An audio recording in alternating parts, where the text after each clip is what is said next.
Come on, everybody. Come on in because we are here for Love is Blind. We're on episode 3, y'all. We are on episode 3.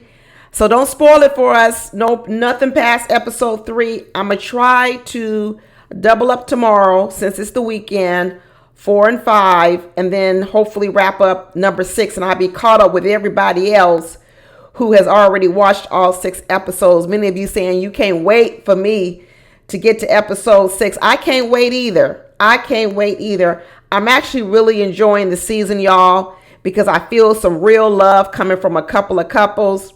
So I'm excited about that. I hate when I watch these shows and I don't get one love couple. I don't need everybody to fall in love.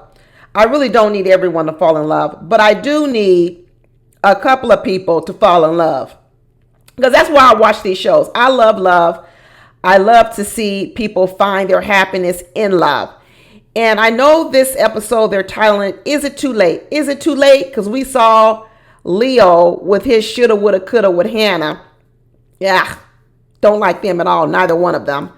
But I'm retitling it because I thought the most interesting conversation was Britney's with Beauty Fades. Britney's like, I'm starting to get tired of competing with these 20-something-year-old women. It was okay when I was 20-something. But now that I'm in my 30s, beauty is fading and beauty ain't worth all what I thought it was. And I need to lock down a deal. So beauty fades. And the old saying is, money can't buy me love. But in the case of Britney, she's saying, no, yes, you can. Money can buy my love. Money can absolutely buy my love. So that's why I titled the video, Beauty Fades and Buy My Love. That's what we're going to start off with. But for everyone who is here for the premiere, you're in the live chat, thank you so much for making one of the premieres. I appreciate you all showing up for me. I appreciate everyone who's been liking my videos, who's been commenting down in the comment section for my videos. Thank you for all my moderators that try to make one of the live sessions. I appreciate y'all's all my members who subscribe to me monthly. I appreciate every single one of you. And I hope y'all don't get tired of me going forward because y'all about to get sick of me with all these shows coming up. I tell you, I looked at the calendar today and I was like, I don't even know how I'm going to do it.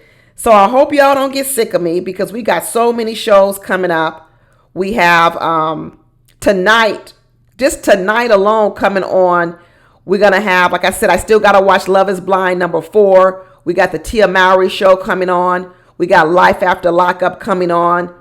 Then we have tomorrow Love and Marriage DC. On Sunday, we have Queen's Court. I still got all the Love is Blind ones to finish in time. And I still got 90 Day Fiance.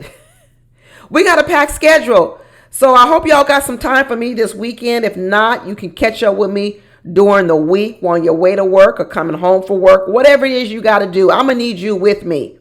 I can't be doing this by myself. Honestly, I really can't do it without y'all. But let's get back to this episode that I'm calling Beauty Phase and Buy My Love.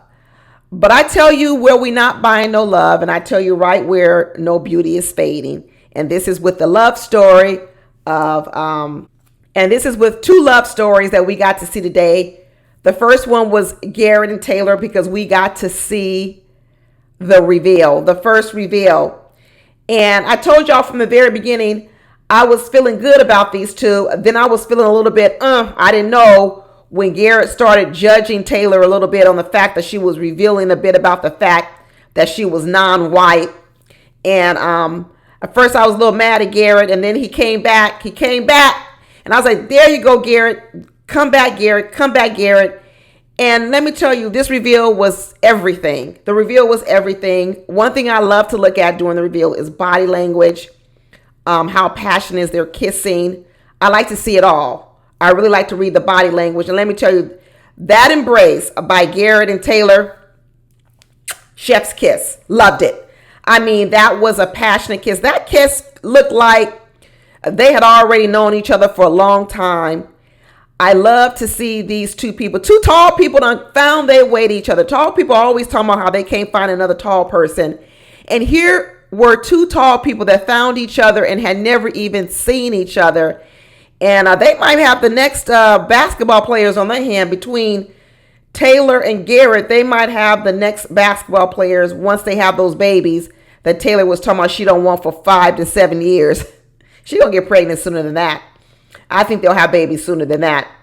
But let me tell you, he got to that engagement fast. Sometimes when they come out of the pods, they kind of fumble around, don't know what to do. And next thing you know, you're like, oh yeah, I guess I should get down on one knee.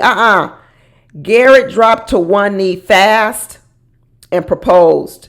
And I could tell that what Taylor was looking for from Garrett was an acknowledgement that she was pretty and she was beautiful and that he liked the fact of what he saw. Because I think that was one of her concerns, that would he be okay dating a non-white girl? So when they first came back out, I was like, okay, Garrett, please tell her she's good looking. Please, so we can kind of put her at ease, because I could tell she was still like a little bit tense. But in the end, he said, you are very beautiful, very beautiful. And she gave him the compliment back that they're so handsome. I think these two are going to go well together, y'all. I think they're going to go well together. I mean, I just kind of know the STEM mindset, these type of logical people, where they are. And like I said, the only part I want about Taylor is just to loosen up a little bit on the control. I feel she might have a little bit of that, an over planner, and maybe that also might stress her out when things don't go her way. So I do want her to loosen up a little bit like that. And I want Garrett to be able to give her a little bit of grace. But these two right here, I'm loving them. I'm really, really, really loving them together. And I got high hopes for them. High hopes for them.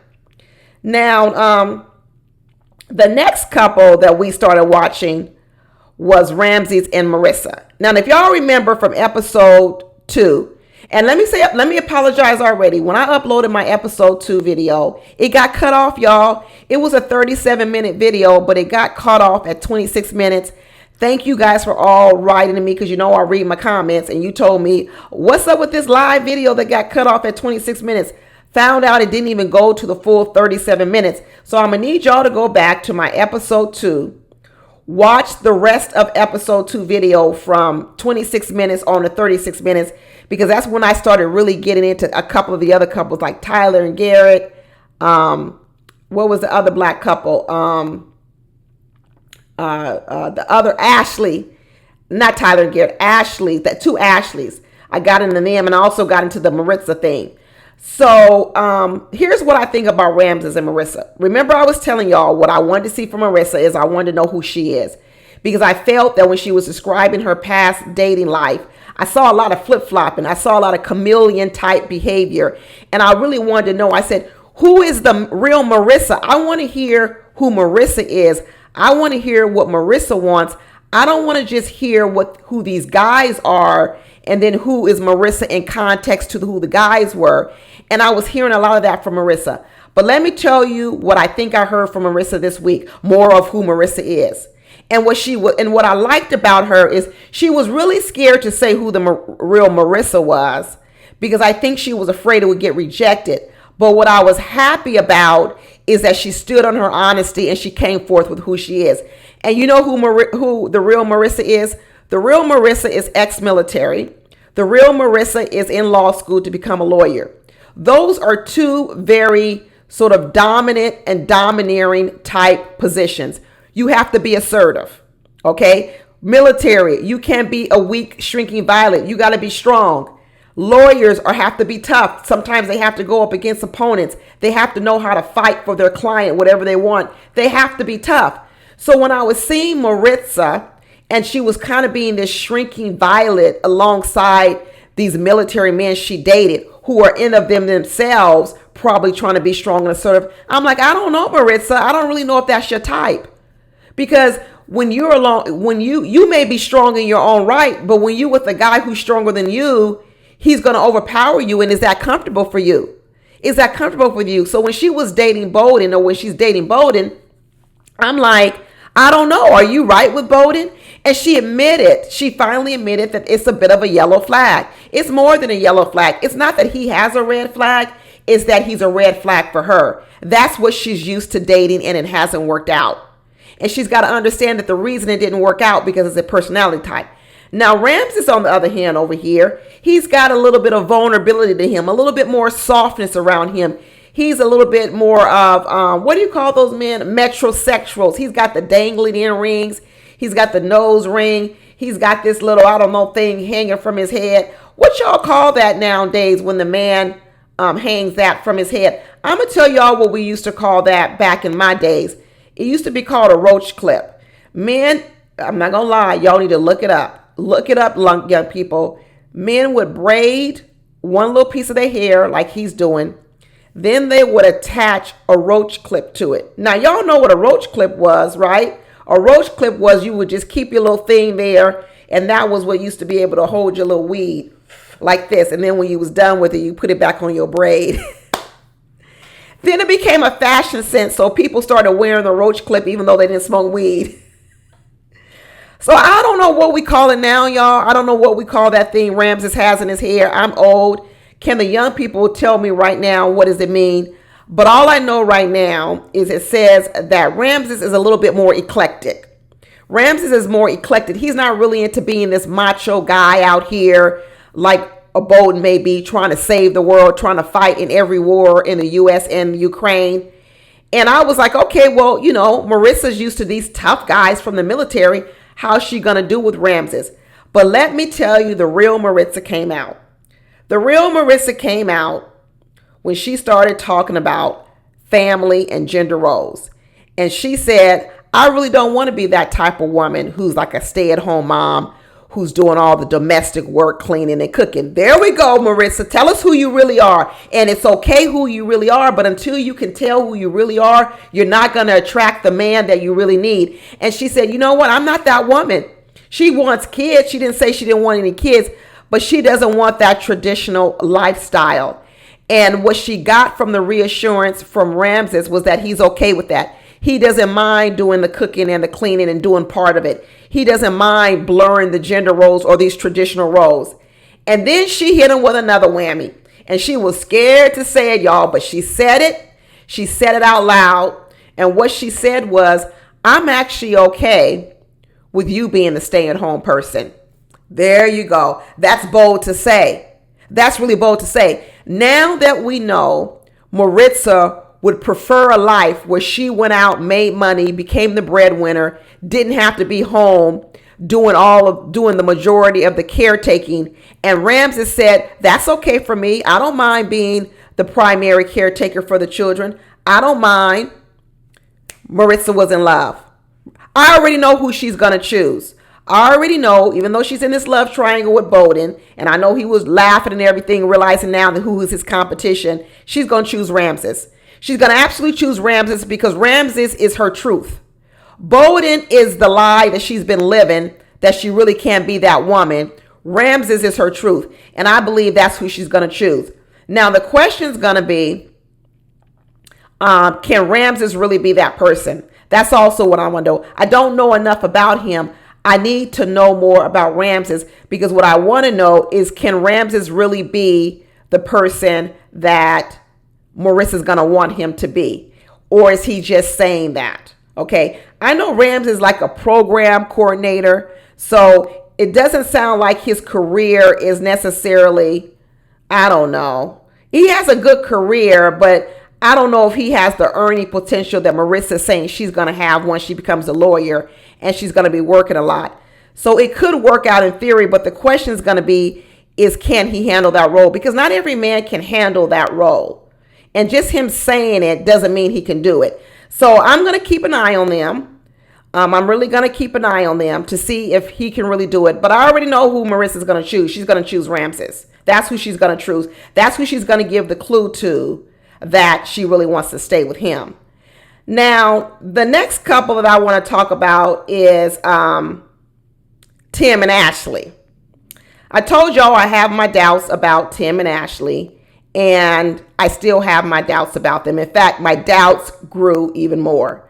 So last episode, I messed up the whole story, Tim and Alex. I confused the parts. Alex was the one that had the MS parents, and then Tim was the one that had the two sisters that have passed away. So I messed them up. But you know what I didn't get wrong? I didn't get wrong the fact that I'm not sure about Tim. And even on this episode, it got worse, y'all. I told y'all Tim to me, if you guys didn't hear what I said last week, I said Tim to me, all his stories signify that he starts things, he dives deep into things, and then once he gets there, he doesn't like them and he retreats. He backs out of it.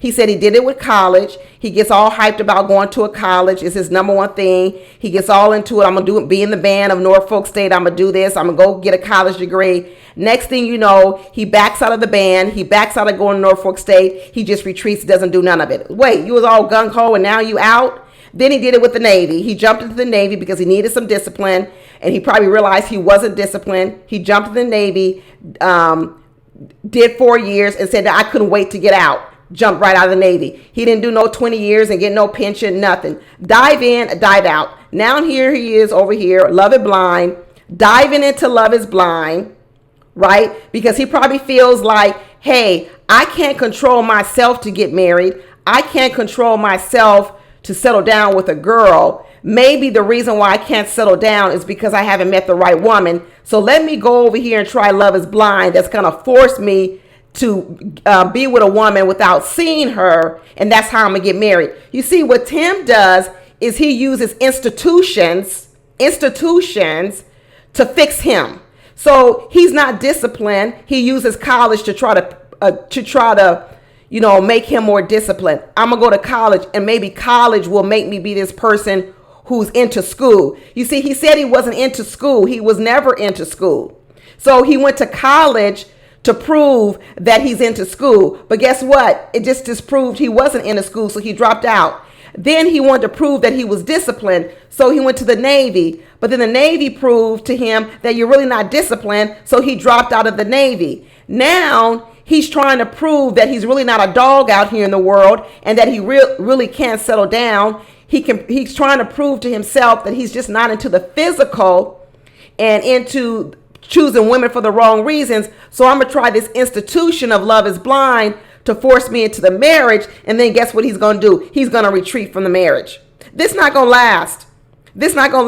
Tim is using Love Is Blind to once again conquer something in his life where he got his own issue. Tim needs to go to therapy. He said his own mama called him a dog. When your mama calls you a dog, you a dog. You are a dog.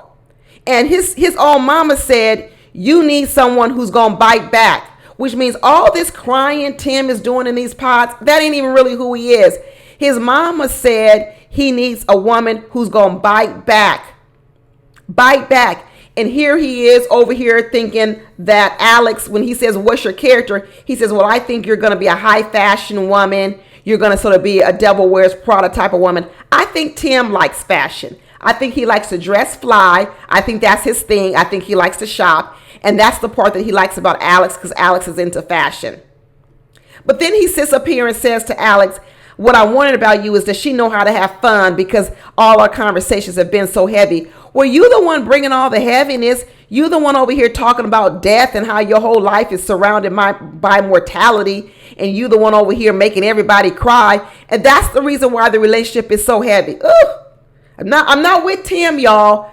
I'm not with him. And he sat over here and said to Alex, our relationship so far has been so heavy. I wonder, will he get bored? Yes, he's going to get bored. Just like he got bored with the band in Norfolk State. Just like he got bored with his college curriculum at Norfolk State. Just like he got bored with the Army. Just like he's been bored out here in the streets all this time with every other woman he's gone out with. And now he's on Love Is Blind, so maybe he could get forced to get married. This is it. I really wish Alex would see this. I really wish she would see it. Something tells me she's not going to see it, though. Something tells me she's going to be falling for these little puppy dog sad stories he's telling. And then on the outside world, Tim is who his mother said he was. He's a dog and he needs someone to bite back at him. It's a thumbs down for me on Tim and Alex. I'm not liking it. I'm not liking it one bit. But the couple I'm still in love with is Tyler and Ashley. Y'all, if this couple does not make it, I'm going to be crushed. I'm going to be so crushed if Tyler and Ashley do not make it. I want them to make it. I really do. And they had their big reveal too. They had the proposal, they had the reveal. And before the proposal, when Tyler was coming in and Ashley was coming in, when I first saw that outfit that Ashley had on, I said, is she coming in with her pants zipped down? Woo, is that fashion, y'all? Is that fashion? Okay, Ashley, I guess you got to have like a flat belly to wear those types of pants.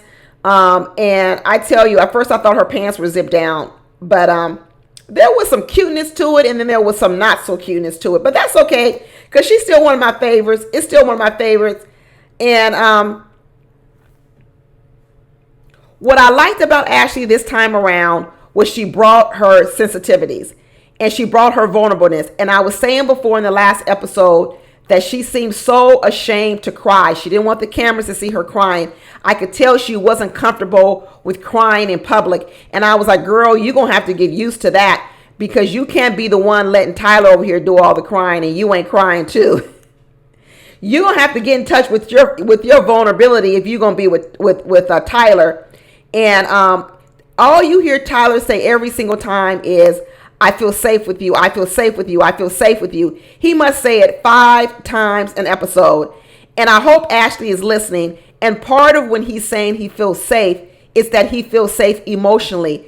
What he's saying is, I can feel comfortable crying in front of you. I can feel comfortable showing you my vulnerability, and you not use it and you not make it like a weakness, that you're not going to try to run over me and make me have to buck up and get into my more alpha or my more masculine, because really I'm more of this combination. I can be masculine, but I can also have these vulnerabilities to me. And I hope you don't look at my vulnerabilities as weakness and then you start pushing me too far into my masculine. And that's going to be uncomfortable for him, because that's not going to be his safe space. So Ashley, to make him keep feeling comfortable, he's got to see it from you too. You see, that's what makes other people comfortable, when they see the commonality between you. So let the tears flow, Ashley. Go ahead. It's okay. It is really okay. And he was crying and she was crying. And I love to see that she read him an amazing love story. She told him that she loved him. He was crying. He got down on one knee. He laid it out for her. And when she said yes, he fell out on that floor. He fell out on that floor. But her poem, it wasn't a poem, but his letter to her letter to him was really, really sweet. And then I wasn't worried about this reveal. I already knew that these two were going to find each other attractive. I knew that they were going to find each other attractive. And when the reveal came, he was like, oh, you look amazing. You look amazing.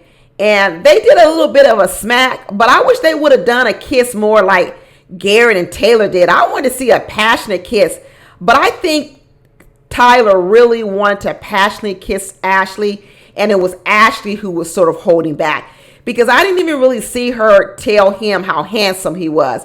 Like she said, oh, your beard is nice. But once again, here's this Ashley kind of holding back, right? She's not really telling what's really in her heart, because I can already tell Ashley really likes Tyler. She really likes him. And I think she really thought he was handsome, but it didn't come out her mouth.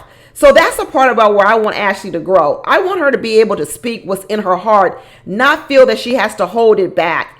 And I know right now it's probably because she's been hurt and she's afraid of saying it. And if she says it, it's going to make it more real. But it's already real, girl. It's already real. A lot of people hold back their emotions because they think if I say it, it makes it real. It's already real. It's already inside of you. And sometimes when you don't say it, the other person doesn't know it. And that's sometimes where they don't attach to you. A lot of people lose other people by holding back what they really feel. And they think that they're protecting their heart by not saying it. But your heart already feels it. So you're not protecting your heart by not saying it. What you're really doing is you're kind of making the other person you're with not really know who you are. I encourage people to say what's really in their heart and not look at it as protecting your heart. Because once your heart feels it, it doesn't matter if you say it or not. Your heart already feels it, y'all. Your heart already feels it. It's just like hate. Once you have hate in your heart, it doesn't even matter if you speak it out your mouth. Your heart already has the hate in it. And it works the same way. It works the exact same way. So just like when a person has hate in their heart, when they speak it, Speaking it doesn't hurt their heart anymore, but it harms the other person that they spoke the hate to. So it's just like love in your heart. When you have love in your heart, speaking about your love doesn't do anything more to your heart.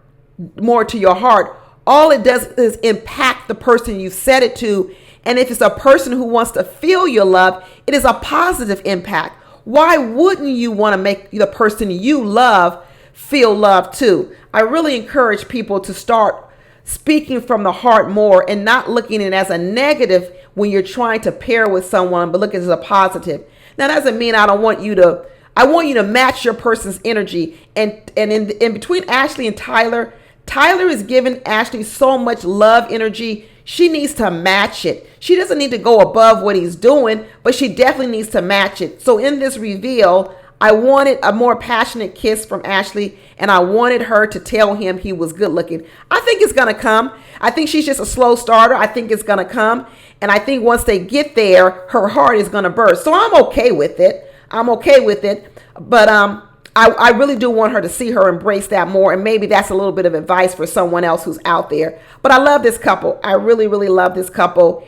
And I'm telling you, I'm going to be really disappointed if they don't make it. But I don't see them not making it. I really don't see them not making it. And when you talk about not speaking from the heart, I guess that's where we get to where they titled the video, Is It Too Late? We get to the whole story with Leo and Hannah.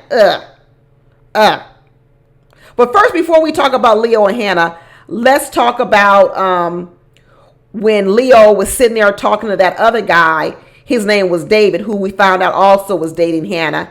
And Leo was fishing for some information. And he finds out that David also dated Hannah.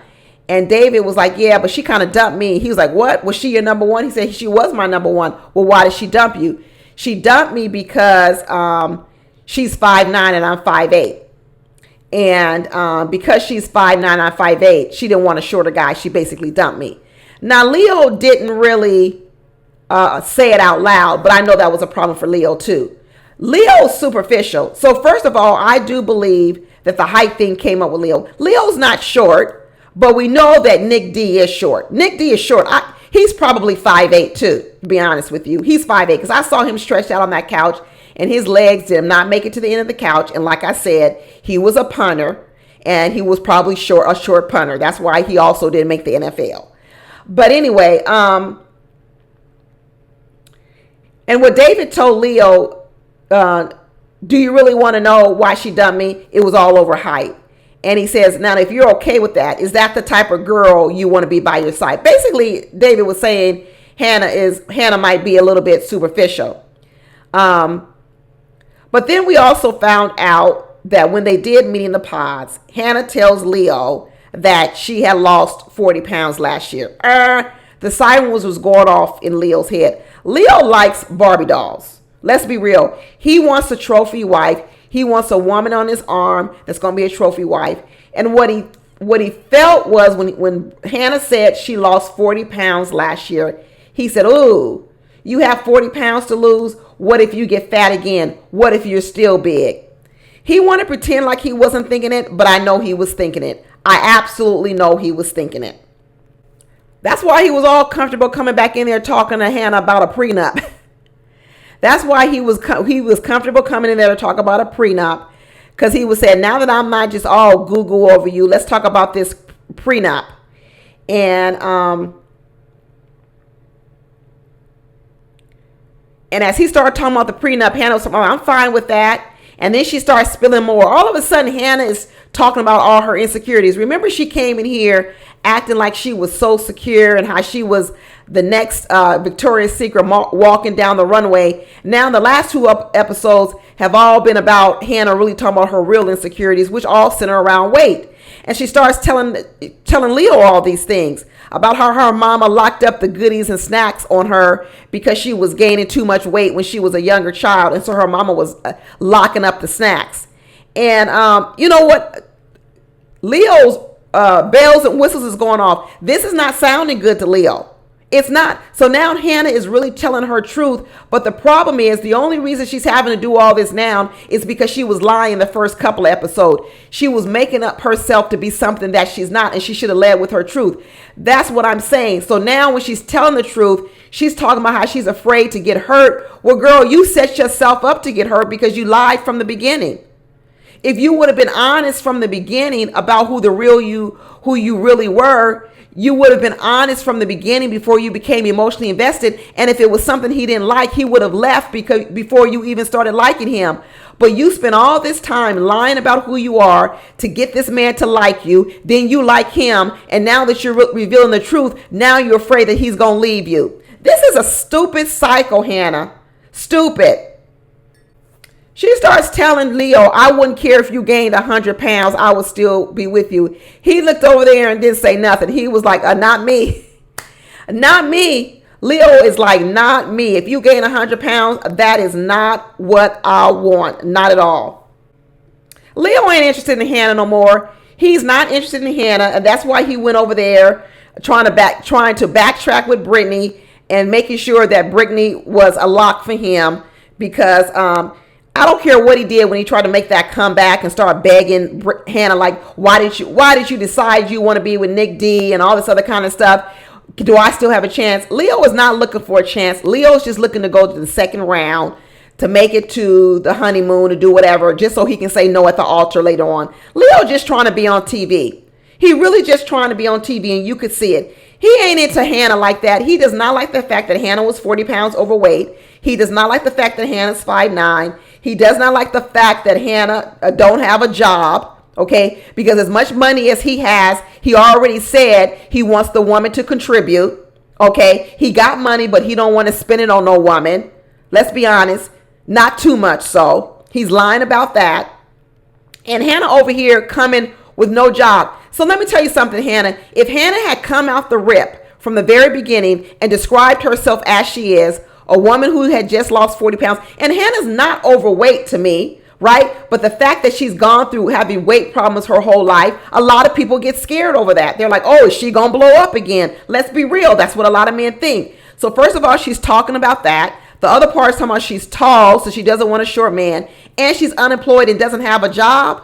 And then she's talking about, I don't know how long it could take for me to get a job. What we going to do about money? When she over there talking to Nick D, she's like, well, do we have really enough money to sustain ourselves? Well, girl, you the one that quit your whole job. How all of a sudden now are you talking to Nick D about, are we going to have enough money if we get together because it's going to take me a while to find my job? Then you shouldn't have quit your job. I really don't like Hannah. You know what? This is beyond Hannah being 26. I don't like her. I'm sorry to tell y'all. I don't like Hannah. I don't like how she shows up in the world. Is she young enough to change? Yes, she's young enough to change. She's only 26 years old. Hopefully by the time she gets 30, she'll do a whole lot of changing. Hopefully this whole experiment she has here on Love is Blind is going to produce some change in her, because I'm telling you what, she's not a good match for Leo, and she's not a good match for Nick D. She's not a match for anyone. None of these people. So I really hope that between Nick D, Leo, and Britney, I hope none of them even get together. None of them. And Nick D ain't going to really be into Hannah. Once he sees Hannah and they're out in the real world, they're not going to get along. What do they have in common besides both wanting to be chosen? What does Hannah and Nick D have in common? I'll give y'all 3 seconds. What do they have in common? I know they keep running around talking about they're the same person. No, the only way that they have in common are they're both two insecure people who just want to be chosen. Because at this point, Nick D just wants to be able to walk away with a person. That's it. Besides that, they have nothing else in common. I have not seen any connection, any deeper emotional connection. All they sit around and talk about is looks.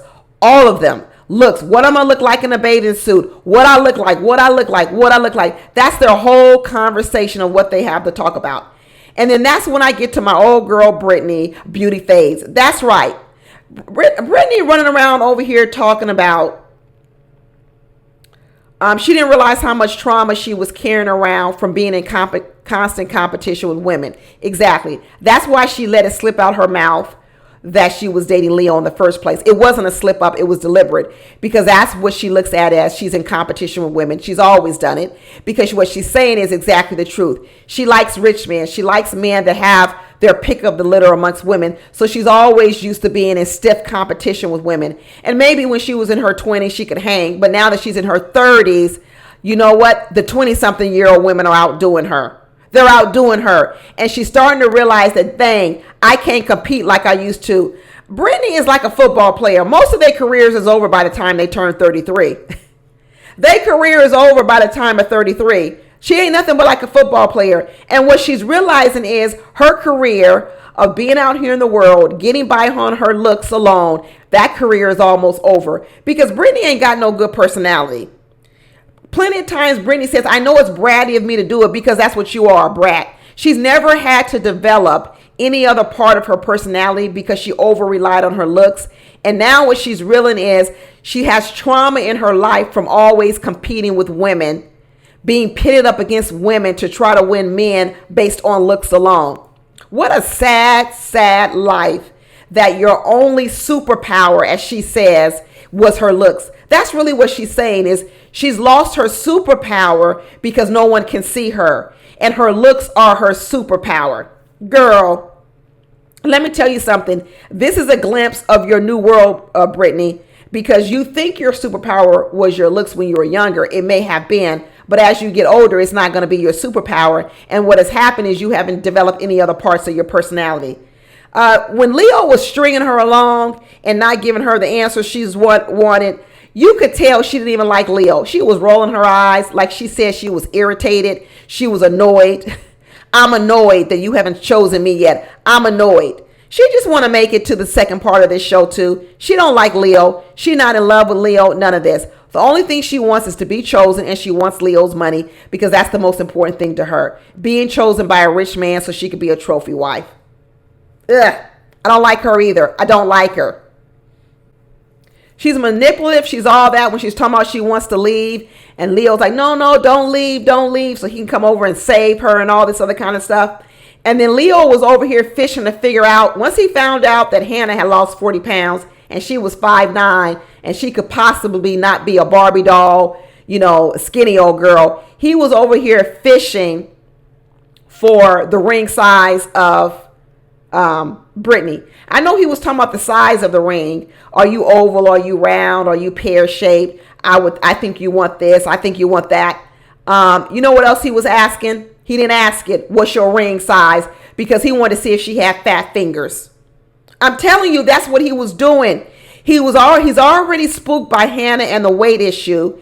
He wanted to make sure that he wasn't getting catfished by Britney too, because that's all he talks about is how soft her voice is. And then he says, yeah, your voice is soft, so I imagine that I don't know, that you're thin or you're small or you're petite. And she goes, yeah, and that's what he was looking for. He wanted to make sure she was petite after he found out that Hannah had struggled with her weight all her life. All her life. She said she gained weight during COVID, but what Hannah exposed was, no, I actually have struggled with my weight all my life because my mama was locking up the snacks. And the fact that Hannah's mama locked up the snacks, that tells me something about Hannah's mama. Because let me tell you, there's some parents who just let their kids eat the snacks and go ahead and gain a whole lot of weight.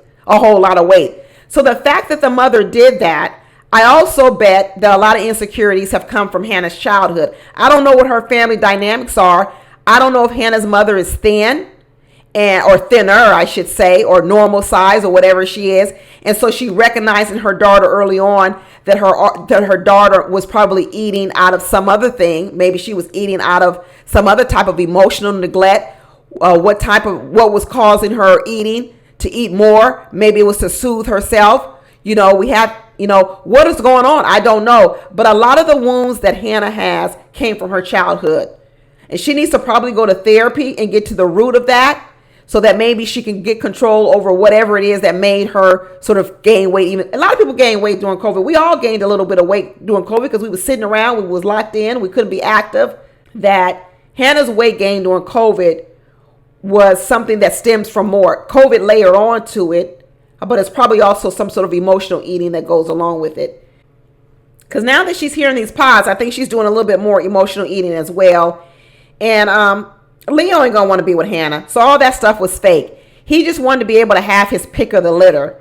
And so Hannah backed out. But I hope Hannah doesn't fall for it. I really don't care who she falls for. Like I said, I don't even want them here. The other couple who I don't think are going to make it are Steven and Monica. And let me tell you, Steven, that nose on you, Steven, that nose on you. I don't know how you didn't know. I didn't know how you didn't know you was mixed with African American with a nose like that. How the heck did you think you was Italian?